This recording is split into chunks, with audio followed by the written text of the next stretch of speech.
एक young poet जिसने अभी अभी रियलाइज़ करा है कि उसके पास ये स्किल है, जो अब कंसिडर कर रहा है कि should this be what becomes a profession और should this remain a passion, उनके लिए आप क्या एडवाइस देंगे कि वो इस डिसीजन को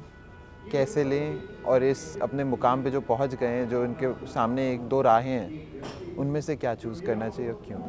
अब मैं इसे तो अपने बारे में, जैसे मैंने अपने बारे में सोचा था, बिल्कुल उसी तरह से कहूँ कि मैं इसे एक पैशनेट प्रोफेशन की तरह देखना चाहता हूँ कि अगर वो सिर्फ पैशन करेंगे, देखिए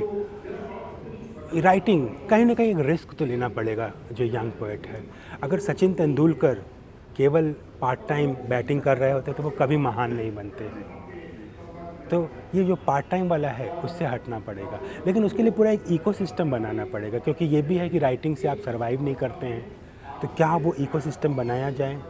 तो वहाँ पर प्रोफेशनल लेवल पर कुछ ना कुछ खुद को मजबूती देनी होगी, पैशन भी रहे, प्रोफेशन भी रहे। और एक सबसे बड़ी जो चीज़ है कि अगर उस पोएट ने, उस यंग पोएट ने ये चुन लिया है कि उसको राइटिंग में ही रहना है, तो उसको अपने आप से ईमानदार रहना पड़ेगा, क्योंकि राइटिंग में सबसे बड़ा जो गुण है वो है अपनी खुद की ईमानदारी।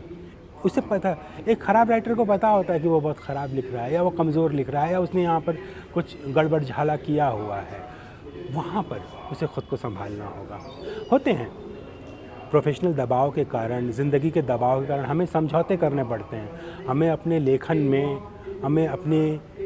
कलाओं में कई बार बाहरी दबाव के कारण बदलाव करना पड़ता है, लेकिन उसके पैरेलल हमारी एक बॉडी ऑफ वर्क ऐसी भी हो जो हमें ख़ुद को खुश कर सके, जो हमें ये बता सके कि हाँ, हमने एक